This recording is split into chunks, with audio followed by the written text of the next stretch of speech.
नमस्कार, स्पॉटलाइट देख रहे हैं आप। स्वागत है आपका। मैं हूं आपके साथ अभिषेक और आज हम बात करेंगे योगी के वार और सियासत, इस पर हो रही आर पार। जी हां, उत्तर प्रदेश के राम मंदिर चढ़ावा चोरी प्रकरण के बाद भारतीय जनता पार्टी एक बार फिर हिंदुत्व की नब्ज पकड़ने की कोशिश में तूल पड़ी है। मुख्यमंत्री योगी आदित्यनाथ चुनाव होने तक हिंदुत्व के मोमेंटम को बरकरार रखना चाहते हैं, ऐसा कहा जा रहा है। उधर अखिलेश यादव राम मंदिर चढ़ावा चोरी प्रकरण के बाद हिंदुओं के मोह भंग से सियासी ताकत एकत्रित करने की कोशिश कर रहे हैं, इस बात की भी चर्चा है। अब ऐसे में एक बार फिर योगी आदित्यनाथ ने शामली से अखिलेश यादव पर हमला बोला और कहा कि सपा बसपा जिन्ना के उपासक हैं। योगी ने याद दिलाया कि 2017 से पहले जय श्री राम नहीं बोल सकते थे, रामनवमी का जुलूस नहीं निकल पाता था, श्री कृष्ण जन्माष्टमी मना नहीं सकते थे। योगी ने विकास की भी चर्चा की और आरोप लगाया कि समाजवादी पार्टी की सरकार में 29 गन्ना मिल बंद हो गए। भाजपा सरकार आने के बाद 21 गन्ना मिल फिर से प्रारंभ हुए हैं, इस पर कार्रवाई हुई है। योगी ने समाजवादी पार्टी पर शामली की डेमोग्राफिक बदलने तक के आरोप अपने भाषण में लगा दिए। अब इन आरोप प्रत्यारोप के बीच योगी आदित्यनाथ का हार्ड हिंदुत्व पर वापस लौटना इस बात का कहीं ना कहीं एक प्रतीक माना जा रहा है कि 2027 के विधानसभा चुनाव में भाजपा इसी ट्रैक पर चलेगी। क्या यह उसी का प्रतिबिंब है? क्या बीजेपी को राम मंदिर प्रकरण के बाद हिंदुओं का पहले जैसा समर्थन मिलेगा? इस बात को लेकर संशय है। और समाजवादी पार्टी भाजपा के हिंदूवादी समर्थकों को कैसे अपने तरफ करेगी, इन तमाम विषयों को लेकर चर्चा करेंगे। पहले सुनते हैं प्रतिक्रिया। जो लोग डेमोग्राफी बदल रहे थे, समाजवादी पार्टी और कांग्रेस के लोग, ये लोग जिन्ना के उपासक हैं। इसीलिए तो कांदला और केराना से पलायन हो रहा था। और हम लोग अन्नदाता किसानों के उपासक हैं, जिन्होंने गन्ने का क्षेत्रफल बढ़ा करके आज चीनी मिलों के गन्ना मूल्य का भुगतान हमारे किसानों को हो सके, आज उसके माध्यम से कार्य ये डबल इंजन की एनडीए की सरकार ने करके दिखा दिया है। ये तो जिन्ना के अनुयायी हैं, इन्हें जब भी मौका मिलेगा ये आपको बांटेंगे, जाति के नाम पर बांटेंगे, क्षेत्र के नाम पे बांटेंगे, विकास में लूट खसोट करेंगे, अराजकता फैलाएंगे, बेटी और व्यापारी की सुरक्षा में सेंध लगाने का कार्य करेंगे। आखिर बार बार मुख्यमंत्री जी को जिन्ना क्यों याद आते हैं? कभी उनको किसानों की चिंता नहीं दिखाई देती, न नौजवानों की बात करते हैं, न उत्तर प्रदेश में जो दलितों महिलाओं को निशाना बनाकर मारा गया उनकी सरकार में। इनकी जातिवादी सरकार में 1000 से ज्यादा ब्राह्मणों की हत्याएं हुई, मुस्लिमों को घर देखकर बुलडोजर चलाए गए, उस पर बोलिए मुख्यमंत्री जी। और जिन्ना के सबसे बड़े उपासक तो आप हैं, क्योंकि आपके तत्कालीन राष्ट्रीय अध्यक्ष लालकृष्ण आडवाणी जी ने वो काम किया जो हिंदुस्तान के किसी नेता ने नहीं किया।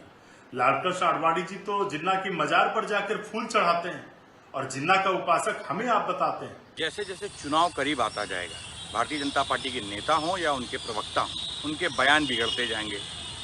ऐसे बयान देना शुरू कर देंगे जो समाज में कहीं भी स्वीकार योग्य ना हो। ऐसी ऐसी भाषा का प्रयोग करने लगेंगे जो समाज में कहीं भी स्वीकार योग्य ना हो। अभी तो थोड़े बोल बिगड़े हैं, इससे भी ज़्यादा बिगड़ेंगे और ऐसे बिगड़ेंगे शायद वो समाज में कहीं भी स्वीकार योग्य ना हो। जैसे जैसे चुनाव नज़दीक आता जाएगा तब ये बयानों की ऐसी बौछार होगी जो शायद समाज में, सभ्य समाज में कहीं भी स्वीकार्य होगी। सियासत में उसकी कोई जगह नहीं, राजनीति में उसकी कोई जगह नहीं। बस चुनाव नजदीक आने दीजिए और बयानों की बौछार शुरू हो जाएगी। तो जाहिर तौर पर बात हो रही है वहां पे गन्ने की और वहां पे शुगर मिल्स की, और इतिहास को भूलना नहीं चाहिए। लेकिन सवाल है कि कहां तक, कितना पीछे आप जाना चाहेंगे? क्या आप मोहम्मद अली जिन्ना तक जाना चाहेंगे? क्या आप 1915 तक जाना चाहेंगे? क्या आप 1857 तक जाना चाहेंगे? क्या आप 1700 में जाना चाहेंगे? मुगल साम्राज्य में जाना चाहेंगे? अंग्रेज साम्राज्य तक जाना चाहेंगे? या उससे पीछे भी कुछ है जिस पर शायद हमें बात करनी चाहिए? ये इस पर हम चर्चा करने की आज कोशिश करेंगे, क्योंकि मुद्दा तो है खैर किसानों से और आज की मौजूदा जनता से जुड़ा हुआ, लेकिन आलोचना का स्तर क्या होना चाहिए, उसकी शब्दावली क्या होनी चाहिए? जो आपके विपक्ष में खड़े हैं उनके लिए किन शब्दावली का इस्तेमाल होना चाहिए, उनकी गलतियों को किन शब्दावली में प्रस्तुत करना चाहिए, ये बहस उस पर है। अतुल सिंह भाजपा से हमारे साथ। आगे जुड़ेंगे हमारे साथ विनय कुमार सिंह समाजवादी पार्टी से, डॉक्टर रवि प्रताप सिंह कांग्रेस प्रवक्ता हमारे साथ हैं। बहुत बहुत स्वागत आप सभी का इस चर्चा में जुड़ने के लिए। तो जाहिर तौर पर एक बड़ा सवाल यही उठ रहा है कि जाहिर तौर पर गन्ना मिल को लेकर स्थिति हमेशा से ही कह सकते हैं कि एक तरह से किसानों के लिए घाटे का सौदा रही है, और ऐसा नहीं है कि राज्य सरकारों ने इनको बेहतर करने की कोशिश नहीं की, लेकिन वो नाकाम साबित हुए। लेकिन अब सवाल यह है कि कौन कितना साकार हुआ और कौन कितना नाकार हुआ और किसकी विफलता ज्यादा रही, इसी पर चर्चा करेंगे। अतुल सिंह बीजेपी से हमारे साथ, विनय हमारे साथ है इस वक्त कांग्रेस से हमारे साथ है विनय कुमार सिंह समाजवादी प्रवक्ता, और डॉक्टर रवि प्रताप सिंह कांग्रेस से। बहुत बहुत स्वागत आप सभी का। अतुल सिंह जी, सबसे सवाल आपसे ही सर, बात हो रही है गन्ना पिराए की, बात हो रही है शुगर मिल की, गन्ना से जिन्ना पे हम कहां पहुंच गए सर?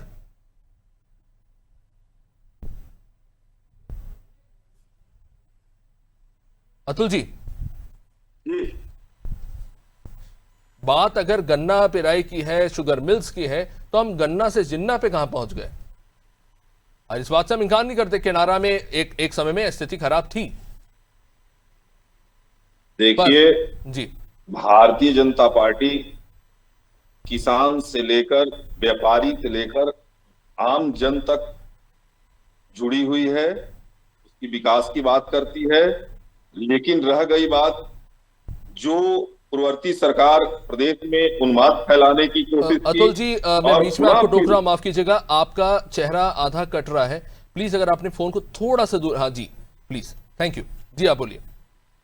जी, पूर्ववर्ती सरकार पूर्व में भी धर्म उन्माद फैलाने की कोशिश की, जनता को भड़काने का कोशिश की, और पुनः फिर जब चुनाव नजदीक आया है तो तरह तरह की गलत, जो प्रदेश विरोधी, देश विरोधी बयान है, समाज विरोधी बयान है, समाज को तोड़ने वाला बयान है, इस तरह लोगों को उकसाकर दिलवाया जा रहा है अपने पार्टी के लोगों से। तो कतई ये भारतीय जनता पार्टी और सरकार बर्दाश्त नहीं करेगी, प्रदेश की जनता बर्दाश्त नहीं करेगी।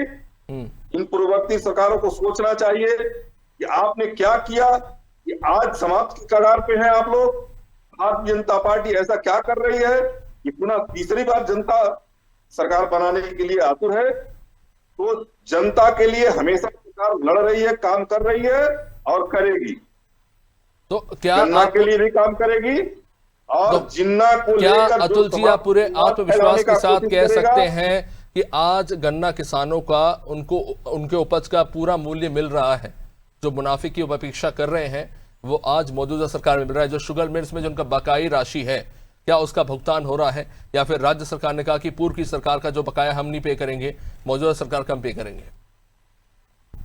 देखिए, भारतीय जनता पार्टी तब बकाया पे करेगी और पुनः सरकार बनेगी, और जो किसानों का बकाया होगा, जो उसका उचित मूल्य होगा, भारतीय जनता पार्टी के नेतृत्व निश्चित रूप से किसानों का हक मिलेगा, सम्मान मिलेगा, आम जनता को भी सम्मान मिलेगा, किसानों को भी सम्मान मिलेगा, प्रदेश तभी विकास करेगा।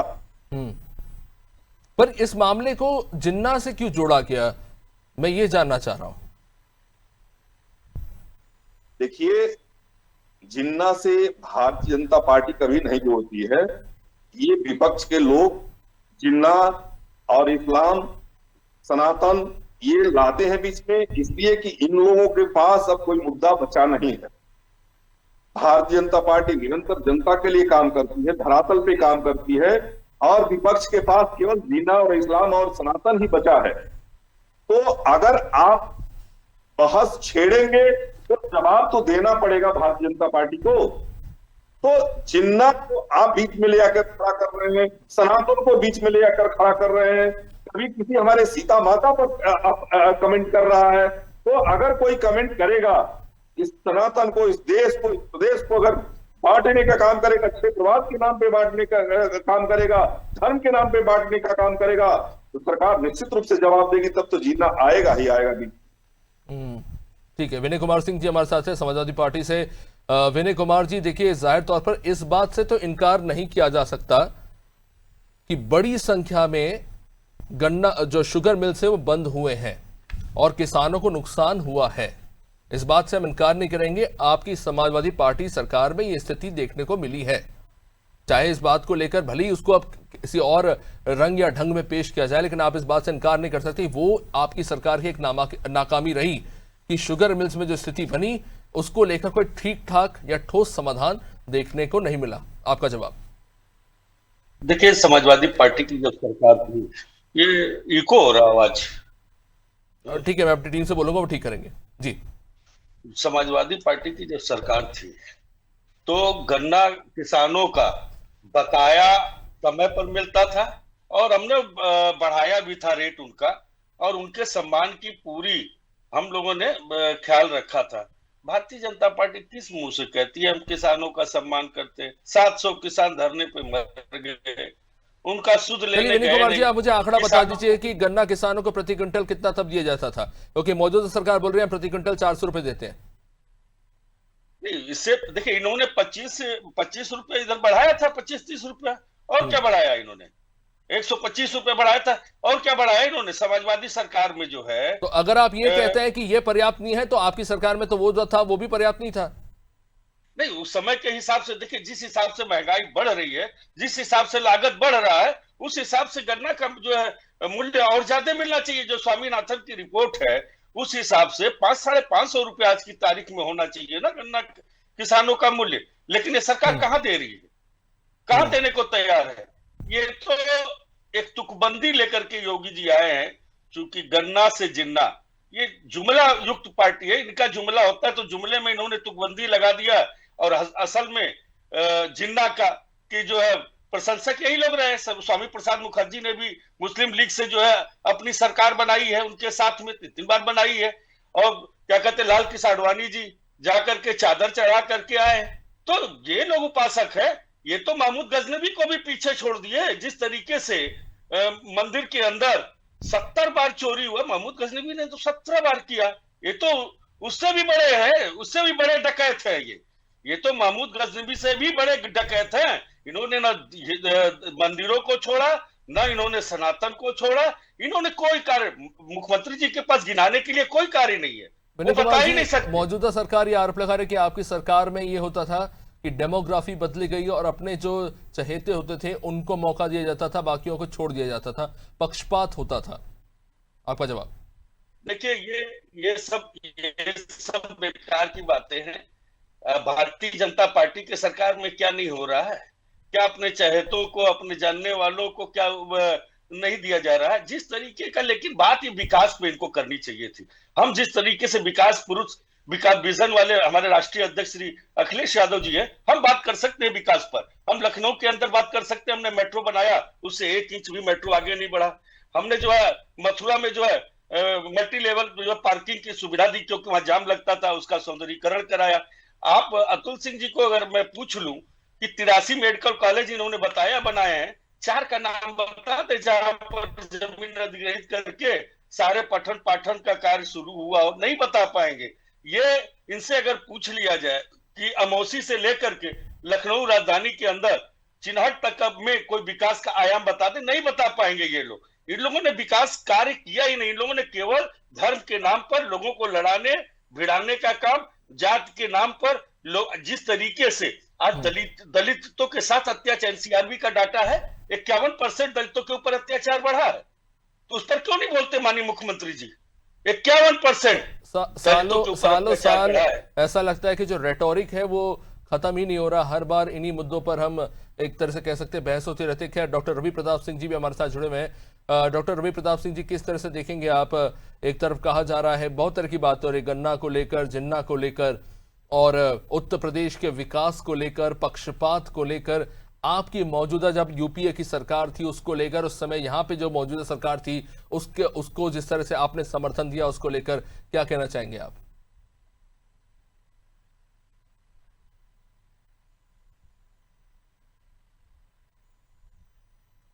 डॉक्टर रवि प्रताप सिंह जी, क्या मैं आप तक पहुंच पा रहा हूं? चलिए, लगता है कुछ कनेक्शन टूट गया है, वापस लौटेंगे आपके पास। लेकिन जाहिर तौर पर एक बात जो है बड़ी खटकती है वो ये है, मैं इस पर आना चाहूंगा आपके पास। आ रही है सर? जी जी रवि प्रताप जी, आप सर आवाज जा रही है? जी जी रवि प्रताप जी बोलिए। जी जी जी, मैं ये कह रहा हूँ ये गन्ने की बात कर रहे थे। योगी आदित्यनाथ जी के गोरखपुर से सटा हुआ एक जिला है देवरिया, जहां का मैं हूं। यहाँ 14 चीनी मिलें हुआ करती थी अभिषेक जी, 14 चीनी मिलें कांग्रेस के समय में। आज 2 चीनी मिलें हैं। और दिवाली के समय में, छठ में औरतें गन्ने का इस्तेमाल करते हैं, वो भी अब कहीं 1-1, 2-2 किलोमीटर पे देखने के लिए मिल रहा है। दूसरी बात, जो ये चीनी कह रहे थे गन्ना किसानों की उपज का समुचित दाम दे रहे हैं, स्वामीनाथन समिति की रिपोर्ट में ए, बी और सी 3 क्लास में किए गए थे। वादा इन्होंने कहा था C+2 देने की। मैंने C+2 छोड़ दीजिए, A+2 में भी ये 46 रुपए कम दे रहे हैं। A+2 की बात कर रहा हूं मैं। और ये कह रहे हैं कि हम गन्ना किसानों को उचित मूल्य दे रहे हैं। अरे भाई, गन्ना मिलों ने तो गन्ना किसानों से लेकर के चीनी बना के बाजार में बेच दिया, अपने पास से सरकार नहीं दे रही है। फिर वो गन्ना किसानों को भुगतान कोई रहम कर रहा है? सामान लिया, लेकर के पेराई किया, चीनी बनाया, बेच दिया, तो पैसा देना चाहिए। ये पीठ थपथपाने की बात नहीं है। दूसरी बात ये कह रहे थे जिन्ना से पूरे जिगरी यारी इनकी रही है। जिन्ना के पोते से पैसा लेकर के उसी के 70% फंडिंग से भाजपा 1980 में खड़ा हुई। पहली बात, मुंबई में। जी, जिन्ना की मजार तक जाने का ये लोग काम करते हैं। यहाँ तो कहते हैं कि हमको इनको अच्छा नहीं लगता है, मंगलसूत्र से लेकर के। पर मेरा 80-20 का वही नारा सवाल देते है हैं। कि हम उस रेटोरिक में क्यों फंसे, हम इतना पीछे क्यों जाए? समय आगे बढ़ चुका है, चीजें कुछ थी पुरानी जो ठीक थी नहीं थी, वो अपने आप में बहस का विषय है। हम आज मौजूदा किसानों की समस्याओं को लेकर में नहीं जा रहे। हम कह रहे हैं कि आइए, अपने कामों की फेहरिस्त की वानगी दिखाइए, जो आपने किया है। स्वास्थ्य में क्या किया, शिक्षा में क्या किया, शिक्षा का इंडेक्स कहाँ गया, स्वास्थ्य का इंडेक्स कहाँ गया, रोजगार युवाओं को आपने कितना दिया, कितनी हैप्पीनेस इंडेक्स यूपी में आई, आपने भ्रष्टाचार का क्या किया, सनातन का कितना अपमान किया। इस पे चुनाव लड़िए ना, ले आइए मोदी जी को और उनसे फिर गारंटी दिलवाइए। ये तो आप करेंगे नहीं। आप तो गोल पोस्ट शिफ्ट कर रहे हैं, हिंदू मुसलमान, जिन्ना बुरका, इसी पे चुनाव। कब तक लड़ोगे जिन्ना बुरके पे भाई? कम से कम अयोध्या पे लड़ लो ना एक बार, जिस राम जी का हाथ पकड़ के आए थे। रवि प्रताप जी में बात वही हो गई। वो कह रहे हैं किनारा में वहां से पलायन इसलिए हुआ था क्योंकि वहां पर एक पक्ष को सिर्फ जो है सहयोग दिया जा रहा था, बाकी लोगों को मजबूर किया गया कि वहां से वो पलायन करें, उन्हें रोजगार नहीं दिया जा रहा था। किनारा और कांधला, जिसकी बात उत्तर प्रदेश के मुख्यमंत्री योगी आदित्यनाथ कर रहे थे। अच्छा, ये बताइए, 9.5 साल से मुख्यमंत्री जी हैं, वो क्या ताली और थाली बजवाने के लिए हैं? अगर 1.5 दशक हो गया उनको, 1 दशक में इन चीजों को तो खत्म कर देना चाहिए। हमारे यहाँ कहा जाता है कि कोस कोस पे पानी बदले, 10 कोस पे पानी। 10 वर्ष आपको दे दिया गया भाई। जो बंदा 10 साल का बच्चा होगा, वोट देने लायक हो गया। अब आपको कितना चाहिए? और ये गुमान में थे कि हमको तो जनता चुन रही है। 2 बार लगातार यूपी में चुनिए, तीसरी बार चुनाव होना है। मैं एक चीज आपसे जानना चाहूंगा डॉक्टर रवि प्रताप जी, आपको क्या लगता है कि अब शुगर मिल्स की स्थिति पहले से बेहतर है? अरे बिल्कुल बेहतर नहीं है शुगर मिल की स्थिति। देवरिया में तो जीके का प्रश्न था। एक जिले में 14 चीनी मिल थी, 2 चीनी मिल है। अगर तीसरी चल जाती हमारी, तो हम कहते कि गन्ना किसानों की स्थिति ठीक हो गई। गन्ना बोने के लिए किसान अगर उद्यत हो जाता, लालायित होता, तो कहते ठीक हो गई। किसान तो आत्महत्या कर रहे हैं, आप किसानों की कह रहे हैं कि हम पैसा दिला देंगे। अरे मिलों को नकेल कसिए, चीनी बेचने के बाद पैसा क्यों नहीं दिया उन्होंने? दूसरी बात, आप कह रहे हैं कि बड़ा विकास हो गया। आइए 27 में विकास में चुनाव लड़के देख लीजिए। आपको जिस गांव में घुसेंगे, घुटने तक पानी लग रहा है, कहीं नाली नहीं है। मैं कल एक रोड पे आपको बता दिया, वहां कांग्रेस के कार्यकर्ता श्रमदान करके हनुमान जी के मंदिर पे जाके 5 किलोमीटर रोड बनाएंगे। ये हाल आपने कर दिया है। वहां दिन में ऑटो पलट जाते हैं, श्रद्धालु गिर रहे हैं, और आपका सुबह रोड बनाते हैं, शाम को गिर जाता है। बिजली आप 6 घंटे दे रहे हैं। कौन सी विकास की बात आप करते हैं? अरे इतनी बेशर्मी को छोड़ दीजिए, एक थेरिस बनाइए। जवाब लेते, थोड़ा समय सीमित है। आपने जो सवाल उठा, इस पर जवाब लेते हैं। जी अतुल जी, क्या कहेंगे इस पर? क्या आपको जरा 3 मेडिकल कॉलेज का नाम पूछ लीजिएगा, और जो दोनों बनाया इन्होंने एयरपोर्ट, वहां पर से कितनी उड़ानें हो रही है भी पूछ लीजिएगा, कुशीनगर और जेवर। देखिए, पूर्ववर्ती सरकार में का उद्घाटन किया, 5 बंद हो गई। सही और सुनिए, जिला अस्पताल को बंद करके मेडिकल कॉलेज बना रवि दिया। प्रताप जी, आपने अपने सवाल रखे, आप प्लीज जो अपने घर के लिए बना था, मुख्यमंत्री जी के समाजवादी राष्ट्रीय अध्यक्ष के घर के जाने के लिए बना था, जो कि लखनऊ से सैफई जाता था। लेकिन आज के डेट में उत्तर प्रदेश में 12 एक्सप्रेसवे बनकर तैयार है। कहाँ की बात आप चाहते हैं? शिक्षा की बात कर रहे हैं। मेरे पहली बार एक्सप्रेसवे में 45 किलोमीटर तक गड्ढा बन गया। सर्विस रोड पे 45 किलोमीटर तक गड्ढा बन गया। चलिए ठीक है, जाके देख लीजिए। और जो अखिलेश यादव ने बनाया था, चलिए समय मेरे पास बहुत सीमित है। बहुत बहुत शुक्रिया आप सभी मेहमानों का इस चर्चा में जुड़ने के लिए। तो ये मामला जो है कहीं ना कहीं जो शुगर मिल्स हैं उनसे लेकर शुरू हुआ, पर कहीं ना कहीं ये मामला और भी गहराता हुआ नजर आ रहा है। जाहिर तौर पर कुछ सुधार समय के साथ देखने को मिला होगा, पर क्या ये किसानों के साथ न्याय उचित है?